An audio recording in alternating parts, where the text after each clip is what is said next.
Largely, it was all Sean O'Malley, except for that late body shot from Marlon Chito Vera. And had that shot landed maybe 2 minutes prior, we could have a totally different narrative here on a Monday morning. But it is Sean O'Malley, Ken Flo, by unanimous decision. 50-45 times 2 and a 50-44 on there as well. Masterclass, as Joe Rogan put it in the Octagon from Sean O'Malley. He remains the hunted at 135 pounds. It certainly was a masterclass by Sean O'Malley. And I think the general consensus, which I think is correct, was that, hey, if it gets into the later rounds, if he's able to test O'Malley's chin, if he's able to test O'Malley's cardio, then Chito can pull this off. The problem is in order to do that, he would have to get by that technique disparity, that technique difference between him and O'Malley. And it just wasn't quite there.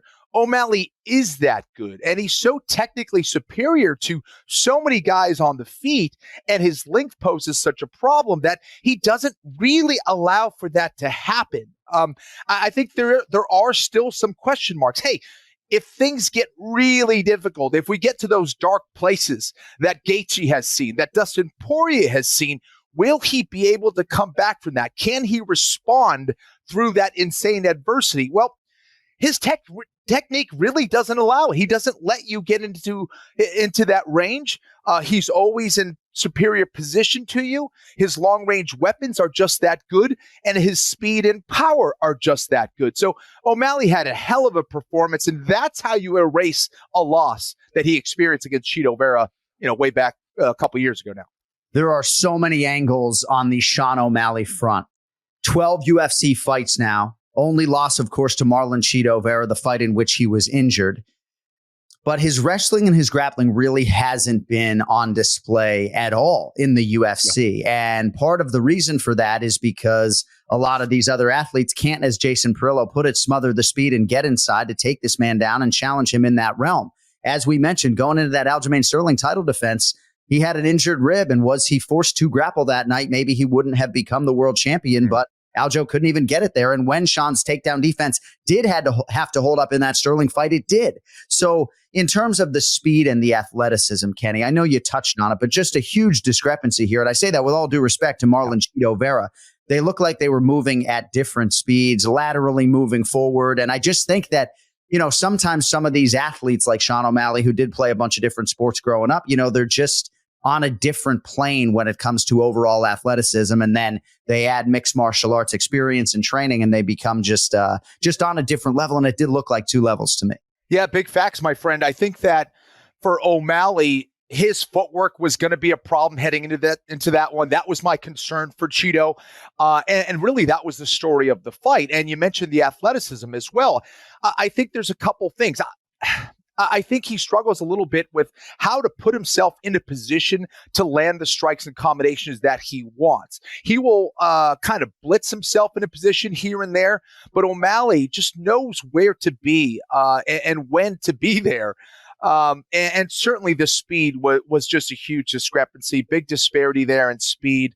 And it was frustrating Chito for sure. And then when he started mixing up those knees down the middle, man, Chito is so damn tough. I mean, he hit a lot of shots that would have knocked out most men at 135 pounds. Chito Vera is not most men.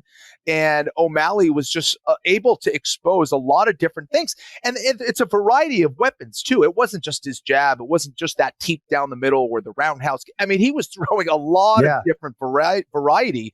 And it shows just how talented O'Malley is. And I think a lot of people, they look at the hair, they look at the cockiness, they look at the lifestyle and how he lives and all that stuff. It's like, guys, you may not like him, but you cannot deny this kid is highly skilled. Sorry about it.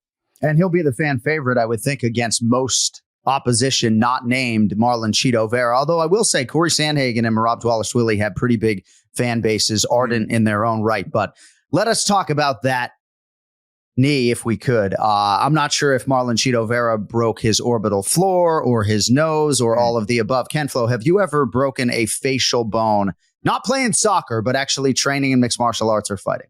Yeah, see this big schnoz I got, this this New Jersey barrier. It's gotten broke. It's gotten broke a couple times, John. But thankfully, nothing like in the cheek area, orbital area, skull, jaw. Yeah. It never had to deal with something like that, man. But thankfully, but those are things that can affect you in a variety of ways. First of all, there's the overwhelming pain, there's the swelling, there's the ability to actually take away eyesight in an eye or blur it or make yourself dizzy. Like, these are things that fighters need to deal with. And for those that have been in there and those have seen this sport for a long time, it goes without saying, Chito Vera is an extremely tough individual who was determined to get that belt by any means necessary, but just wasn't able to get it done. So when you broke your nose, like, did you keep fighting? Did you keep going? Well, the good thing about breaking your nose, in my experience, is that it just goes numb, so you don't really feel it. Yeah. So you just kind of like, all right, my nose feels weird. I know it's there. I can't really feel it like I did before. So yeah, it just, I don't know. I mean, it impedes your ability to breathe well, as well. Especially with blood starting to come down there. But yeah, but I do think that is vastly different than, let's say, an orbital break, right? It's way less dangerous. I think breaking your nose is more typical. Yeah. Breaking your orbital, you may not be the same after. It has stopped other, boxing careers, for example. Well, I'll tell you what I texted Marlon Vera yesterday. And oftentimes the hardest thing for me is after one of my friends, and I'm friends with both of these guys, but after somebody loses a fight like this, what do you say? So I wrote, I look up to you a lot, my man, inspired by your effort. Your fan base is amazing. When we showed you arriving to the arena, that place went absolutely fucking nuts. And if that body shot lands 1 minute earlier, you're probably the champ. Heal up, my brother. Much love. So that body shot at the end of the fight, a perfect left hook. Yep. Essentially on the horn. And Sean O'Malley eventually cripples over up against the fence as he sort of recovers. And I don't know if I'm suggestive of the fact that maybe had Chito just managed risk a little bit differently earlier, that this could have materialized. I mean, this was a very one-sided fight, as many expected it to be. But it just goes to show you in mixed martial arts, Kenny, right? That body shot was one of the most debilitating strikes landed in that fight on either side.